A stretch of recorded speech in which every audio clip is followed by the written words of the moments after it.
The Grand Council chamber of the Empire stretched upward like a cathedral made of black stone and glowing crystal. Thousands of tiny lights floated in the air, casting shadows that danced across the faces of the assembled delegates. Ambassador stood at the center of this massive room, feeling the weight of 100 alien eyes upon her. She had been in difficult situations before, but nothing quite like this. For 3 long years, humanity had sent diplomats to this place. They had smiled when they wanted to scream. They had nodded politely when they heard insults. They had kept their tempers in check while the Empire treated them like children who did not know their place in the universe. Had watched other ambassadors come and go, each one returning to Earth with the same story. They did not want peace. They wanted surrender.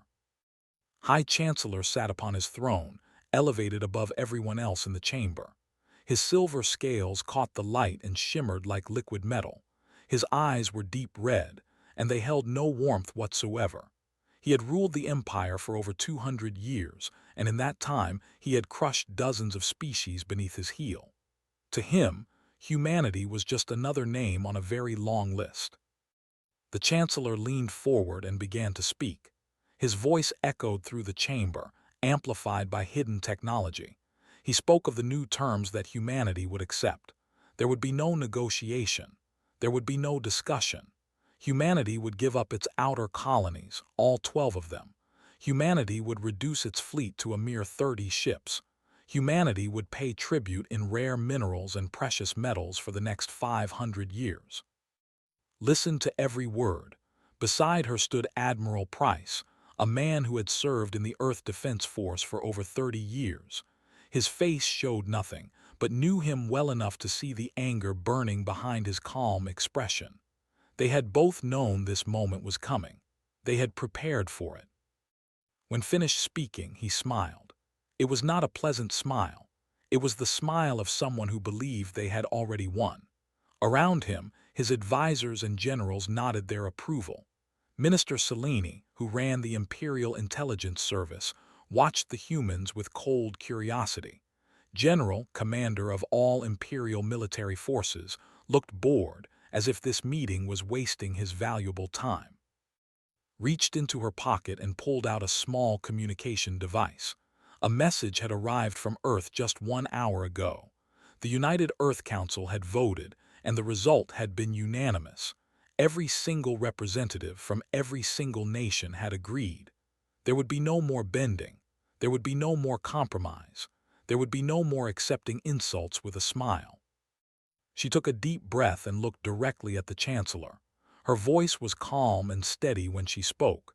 She thanked the Chancellor for his time. She acknowledged the effort that had gone into these negotiations. And then she said the words that would change everything. Humanity was withdrawing from the peace talks, effective immediately. There was nothing more to discuss. The silence that followed was absolute. For a moment, nobody moved. Nobody even seemed to breathe. Then slowly, whispers began to spread through the chamber.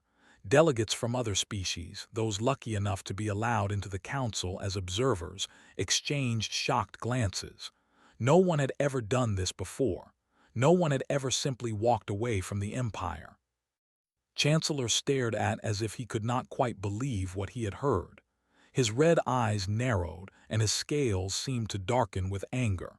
He asked her to repeat herself, certain that he must have misunderstood. Repeated herself. Humanity had come to these talks seeking partnership. They had hoped to find common ground to build something that would benefit both species. Instead, they had found only arrogance and demands. They did not want partners. They wanted servants, and humanity would never be anyone's servant. General let out a harsh laugh. He called the humans foolish. He reminded them that the Empire controlled over 200 star systems. He pointed out that humanity had barely 40. Their ships were primitive. Their weapons were outdated. Their population was tiny compared to the countless billions under Imperial rule. Walking away from these talks was not brave. It was suicide. Admiral Price spoke for the first time.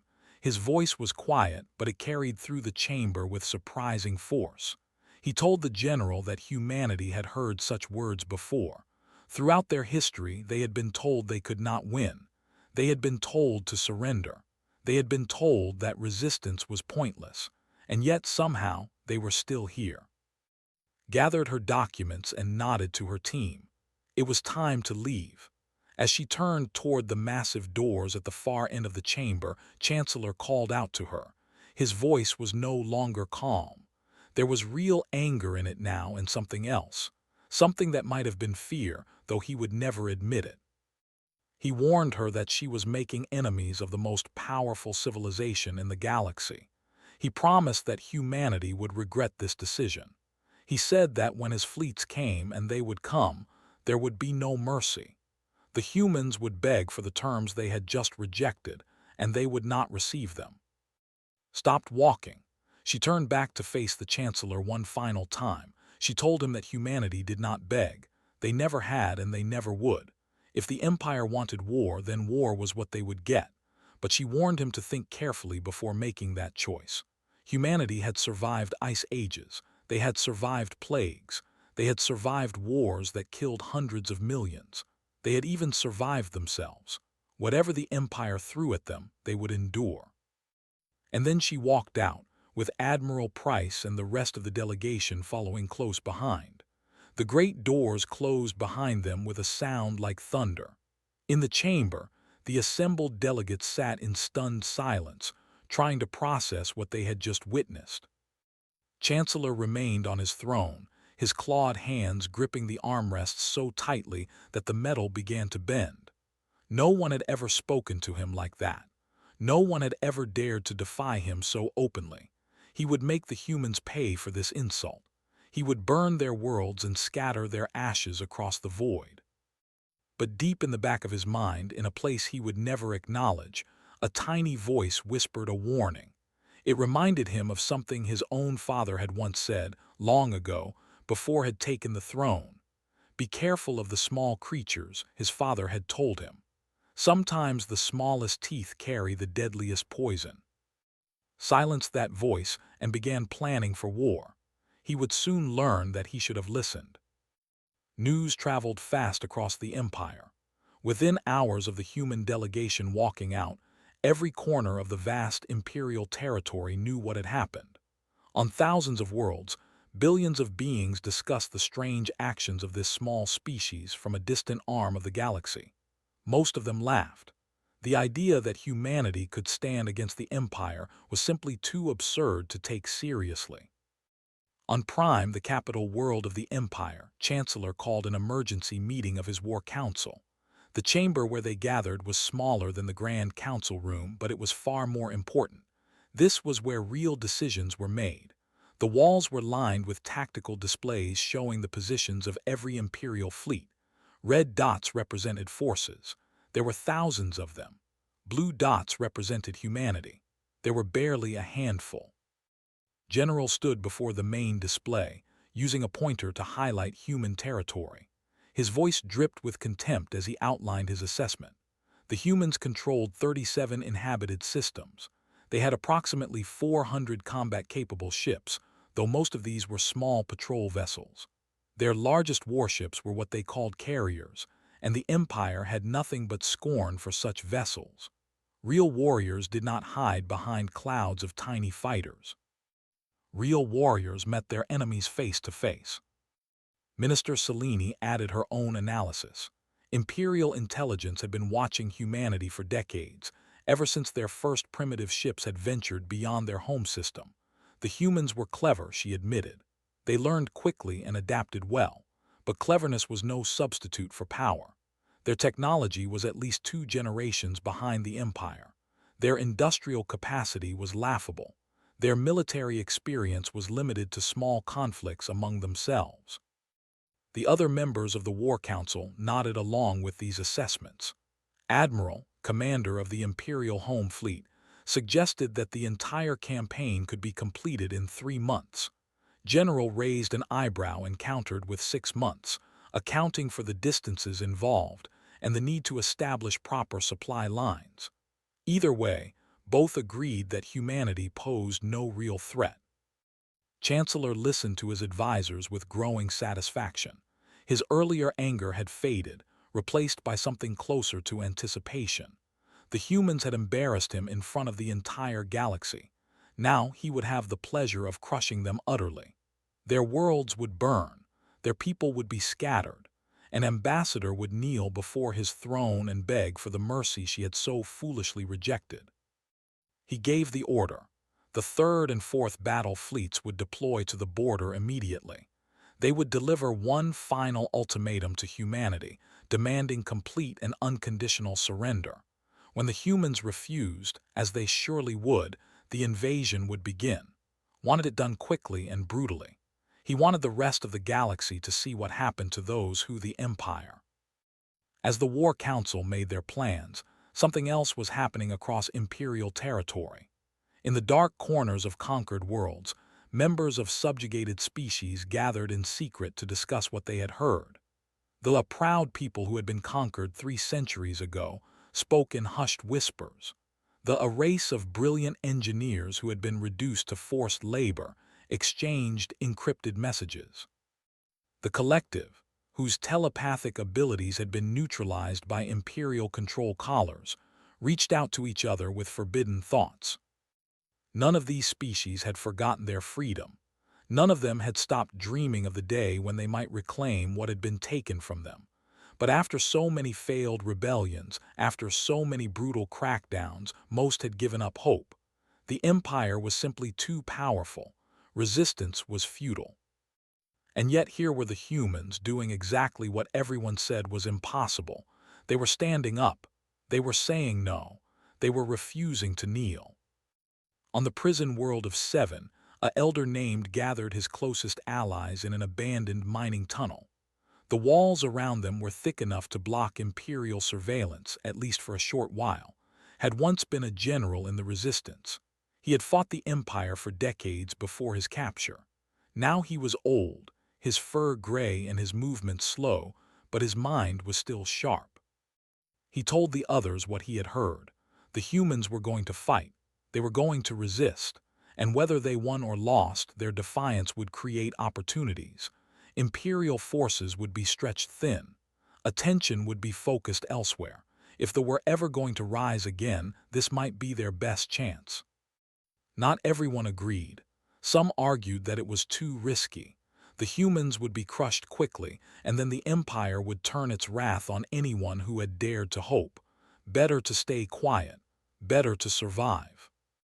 But others felt differently. They had spent too long in chains. They had watched too many of their people die in the mines and the factories. If there was even a small chance of freedom, was it not worth taking? Let them argue. He had already made up his mind. He would wait and watch. He would see how the humans performed against the Imperial fleets, and if they showed even a hint of success, he would act. Meanwhile, on the border between human and Imperial space, Commander Brooks stood on the bridge of his ship, the patrol vessel Vigilant. He was responsible for defending Station, a small outpost that served as humanity's first line of early warning. His squadron consisted of 12 ships, all of them outdated, all of them undermanned. His communications officer, Sophie Grant, looked up from her console with wide eyes. Long-range sensors had detected the approaching fleets. There were over 200 ships, including a dozen massive dreadnoughts that could each destroy his entire squadron without breaking a sweat. Stared at the display for a long moment. Then he turned to Sophie and told her to send a message to Earth Command. The war had begun. Humanity needed to be ready. Sophie's hands trembled as she worked her console, but her voice was steady when she confirmed that the message had been sent. She asked what they were going to do now.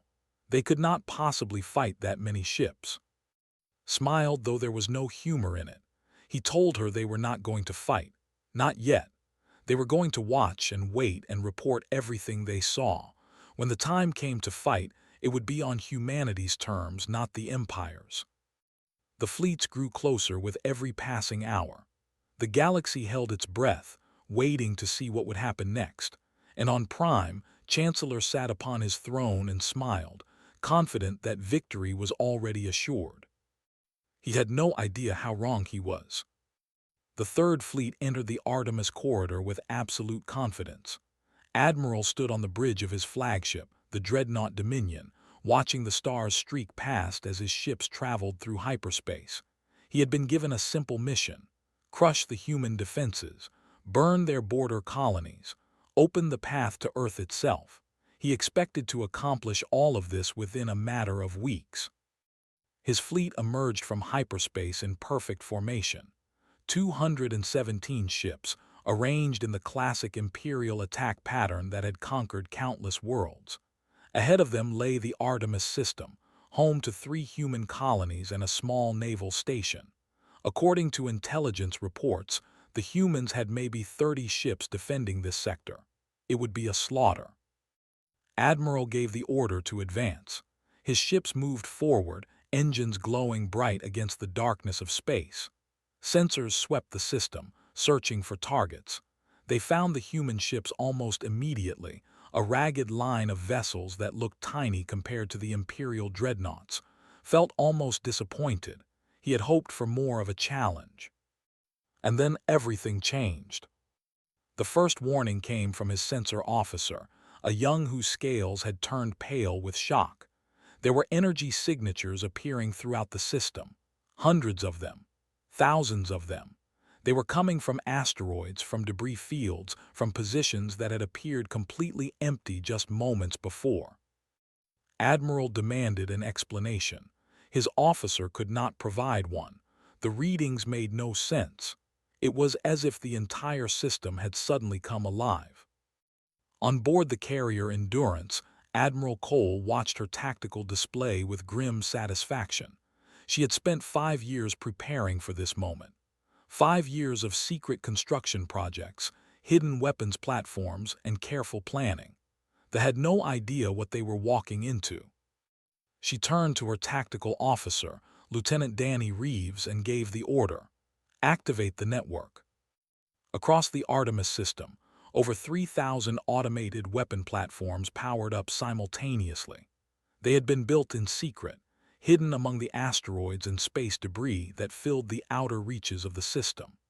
Each platform was small, barely the size of a shuttle, but each one carried weapons that were far more advanced than anything they expected humanity to possess. The first salvo tore into the Imperial formation like a storm of fire.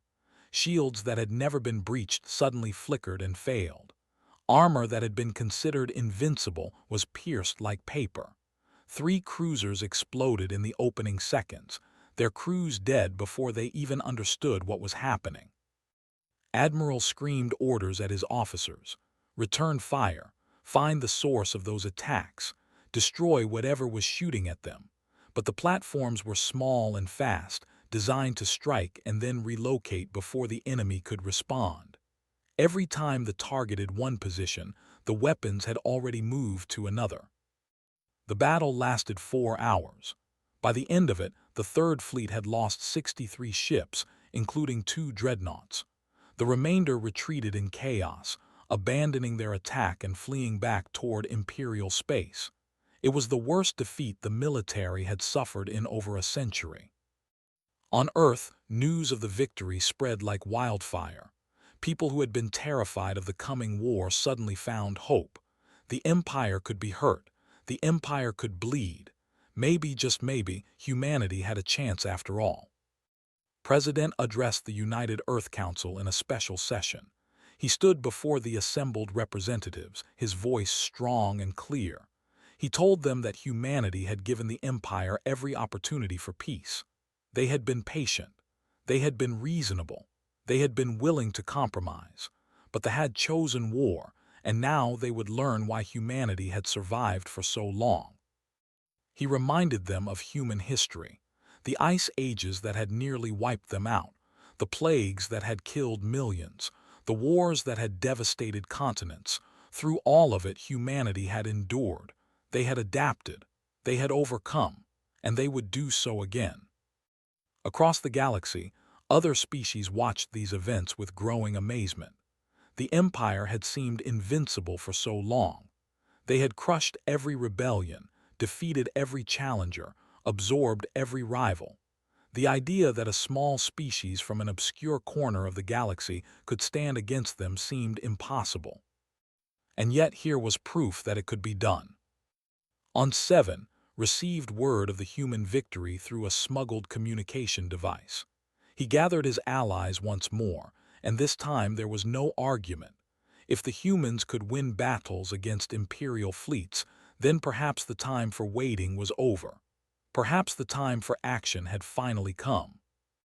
Similar conversations were happening on dozens of other worlds. They began sabotaging the factories where they were forced to work. The collective started planning coordinated resistance across their scattered populations. Species that had been silent for generations suddenly remembered what it felt like to hope. Meanwhile, humanity was not resting on its victory. Admiral Cole knew that the Artemis battle was just the beginning. The Empire had thousands more ships. They would learn from their defeat and adapt their tactics. The element of surprise was gone. Future battles would be harder. She met with her senior officers to plan the next phase of the campaign. Among them was Captain Nate Harrison, commander of a squadron of stealth frigates. Nate was young for his rank, but he had proven himself in dozens of operations. He specialized in unconventional warfare, striking where the enemy least expected and disappearing before they could respond. Gave him a new mission. The Empire's war machine depended on its shipyards and supply lines. If those could be disrupted, the invasion would slow to a crawl. She wanted Nate to take his ships deep into Imperial territory and cause as much damage as possible. Nate accepted the mission without hesitation. He knew the risks. His ships would be operating far from any support, surrounded by enemies on all sides. If they were caught, there would be no rescue. But he also knew that this was exactly the kind of operation that could change the course of the war. He gathered his crew and prepared for departure. His navigator, Lieutenant Maya, plotted a course that would take them through uncharted systems, avoiding Imperial patrols and detection grids. It would be dangerous, but Maya was the best navigator in the fleet. If anyone could find a path through enemy territory, it was her. As the stealth frigate slipped away from the Endurance and vanished into the darkness of space, Cole watched them go. She whispered a quiet prayer for their safety, and then she turned back to her tactical display, where new reports were already coming in. The Empire was regrouping. More fleets were being mobilized. The war was far from over. But for the first time in a very long time, humanity was not afraid. 6 months had passed since humanity walked out of the peace talks, and the galaxy had transformed in ways that no one could have predicted. The Empire, which had seemed so mighty and unshakable, was crumbling from within. Every week brought news of another defeat, another rebellion, another disaster. Captain Nate Harrison guided his stealth frigate Shadow through the outer reaches of the system. Behind him followed 5 more ships, all running silent, all invisible to Imperial sensors. They had been operating behind enemy lines for 3 months now, striking targets and vanishing before they could respond. Nate had lost count of how many supply convoys they had destroyed, how many communication relays they had disabled, how many Imperial officers had died never knowing what hit them. But this mission was different. This was the big one. Lieutenant Maya looked up from her navigation console with barely contained excitement. They had visual contact with the target. Ahead of them, floating in orbit around Prime, were the largest shipyards in the Empire. 14 massive construction platforms, each one capable of building dreadnoughts and battle cruisers. These facilities produced nearly half of all Imperial warships. If they could be destroyed, it would cripple the Empire's ability to wage war. Nate studied the tactical display carefully. The shipyards were defended, of course, but not as heavily as he had expected. Most of the Imperial fleet had been pulled away to deal with the human offensive and the growing rebellions across the Empire. The defenders that remained were spread thin, trying to protect too many targets at once. He gave the order to attack. The stealth frigates dropped their concealment and accelerated toward the shipyards. Their weapons began firing before the Imperial defenders even realized what was happening. Missiles streaked through the void, slamming into construction platforms and detonating with devastating force. Secondary explosions rippled through the shipyards as fuel reserves and ammunition stores caught fire. The Imperial defenders scrambled to respond, but they were too slow and too few. By the time they organized a counterattack, Nate's squadron had already completed their first pass and was coming around for another.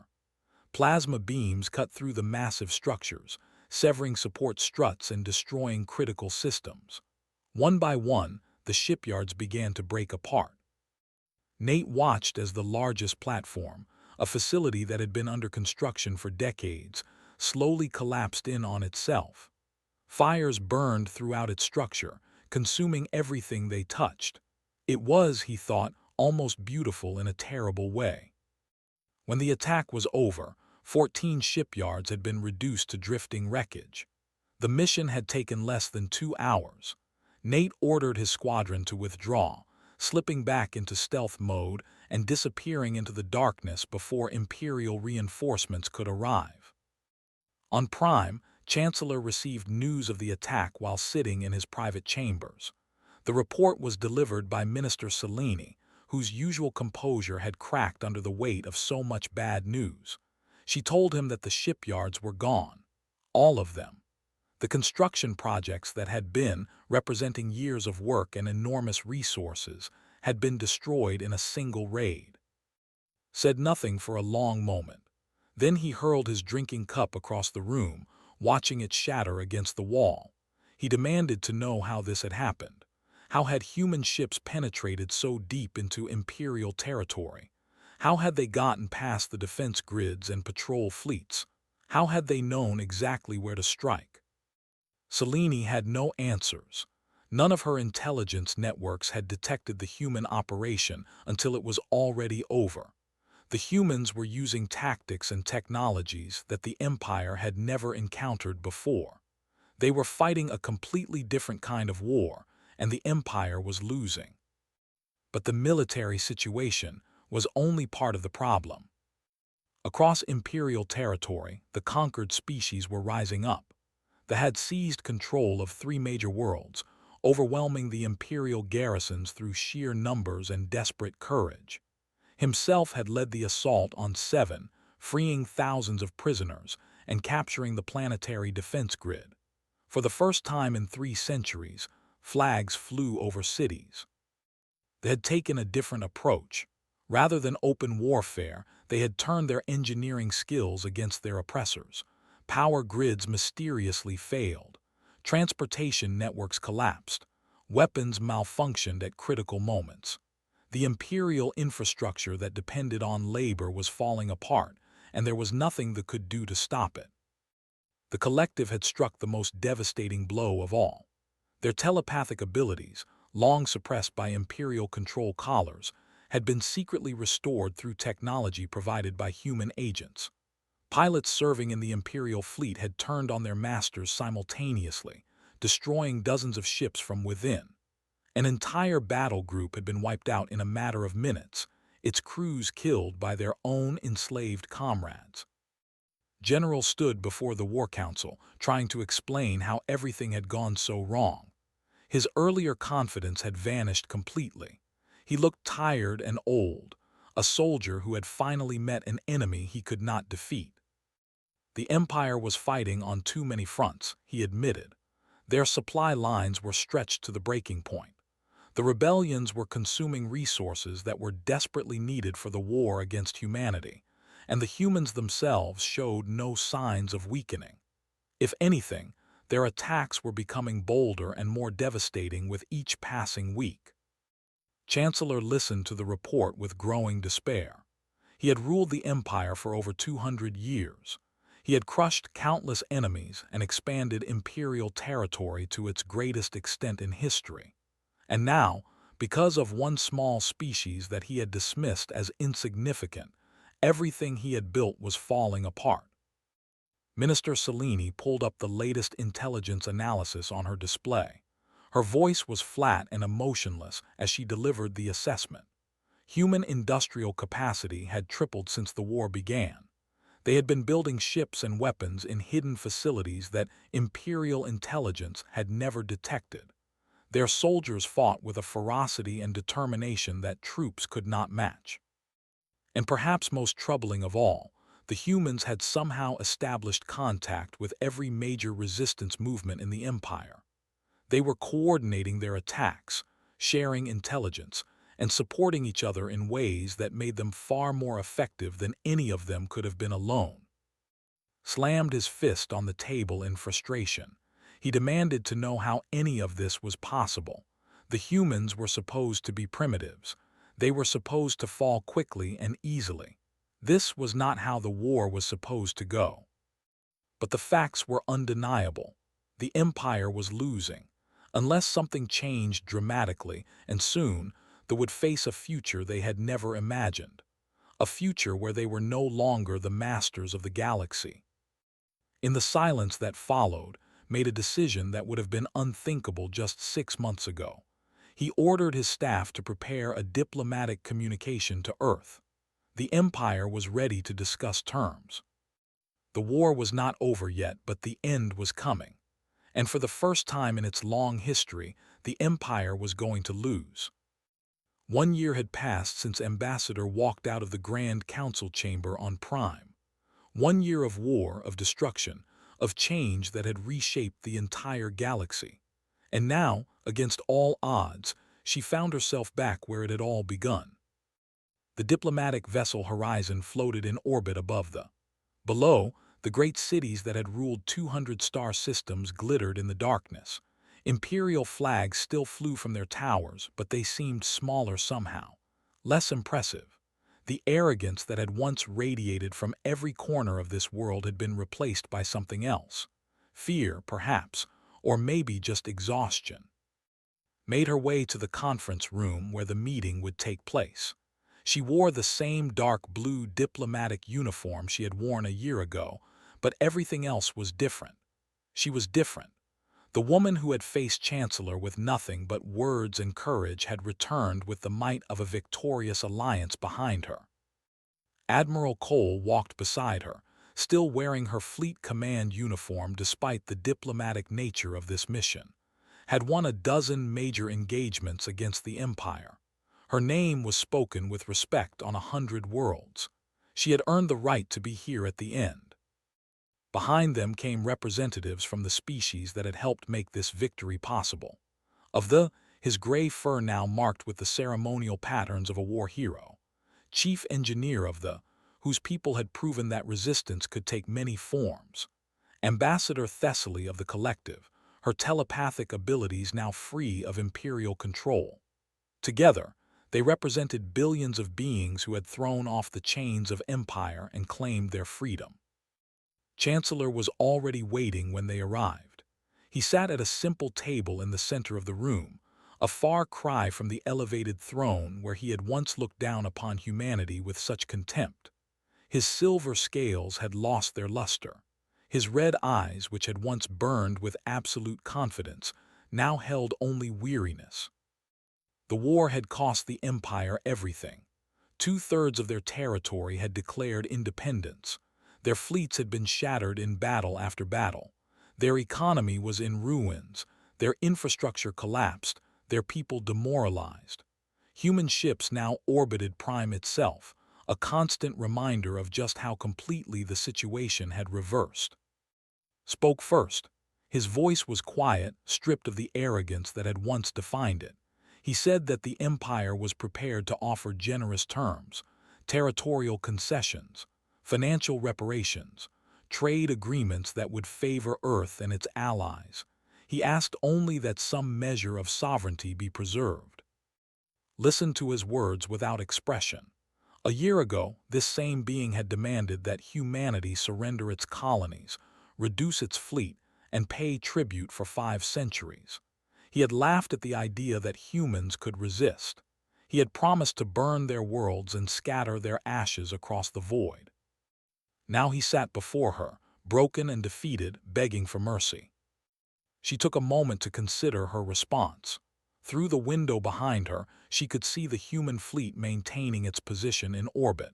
Hundreds of ships, many of them built in the secret facilities that the Empire had never detected. They represented everything humanity had accomplished in this war, everything they had sacrificed, everything they had overcome. Told the Chancellor that humanity had not come for revenge. That had never been their purpose. They had not wanted this war. They had done everything possible to avoid it. But when the Empire had forced their hand, they had responded with everything they had. She told him about the cost of the war, the colonies that had been destroyed, the lives that had been lost, the families that had been torn apart. Humanity had paid a terrible price for their victory, and they would carry those scars for generations. But they had also learned something important. They had learned that they were not alone. Other species had suffered under imperial rule for far longer. Other species had dreamed of freedom while believing it would never come. When humanity stood up, those species had found the courage to stand with them. Looked at Thessaly. She told that this victory did not belong to humanity alone. It belonged to everyone who had refused to accept oppression as their fate, everyone who had risked everything for the chance to be free. And because of that, the terms of peace would reflect more than just human interests. The species that the Empire had conquered would have their freedom restored, all of them, immediately and unconditionally. Their worlds would be returned to them. Their people would be released from bondage. Their cultures, so long suppressed, would be free to flourish once again. The military would be reduced to purely defensive capabilities. The fleets that had terrorized the galaxy for centuries would be dismantled. Never again would imperial warships threaten peaceful worlds. And there would be trials. Those who had committed atrocities against conquered peoples would face justice. Not revenge, but justice. The galaxy needed to see that crimes would not go unpunished. Listened to these terms with growing despair. He protested that such measures would destroy civilization, that his people would never accept such humiliation. That was asking him to dismantle everything his species had built over. Shook her head. She told him that she was not asking him to destroy civilization. She was asking him to transform it.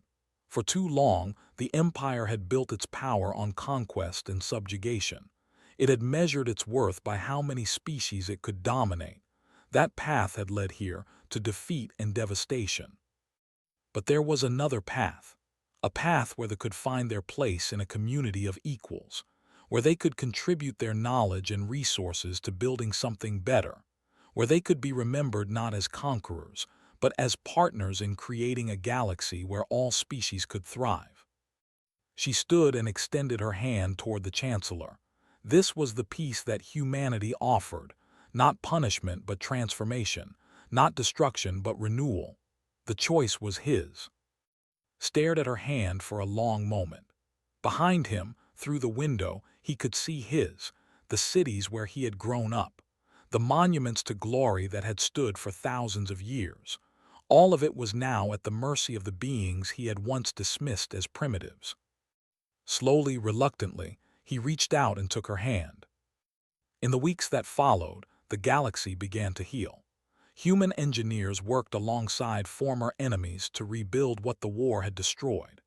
Trade routes were established between species that had never been allowed to communicate freely. Refugees returned to worlds they had not seen in generations. It was not easy. There was anger and resentment on all sides. Some wounds would take decades to heal. Some might never heal at all. But there was also hope. Hope that the future would be better than the past. Hope that the terrible cost of the war might give birth to something truly new. And throughout the stars, the story was told. How a small species from a distant corner of the galaxy had faced an empire and refused to kneel. How they had been mocked and underestimated and threatened with extinction. How they had fought not just for themselves, but for every being who had ever dreamed of freedom. How humanity had stood up and changed everything. The historians would later call it the beginning of a new age. the day when the old order finally crumbled and something better rose in its place. They would debate the causes and the consequences for generations to come. But for those who had lived through it, who had fought and suffered and hoped, the meaning was simple. They had proven that courage could overcome power, that unity could defeat tyranny, that even the smallest voice, raised in defiance, could echo across the stars. And the galaxy would never forget.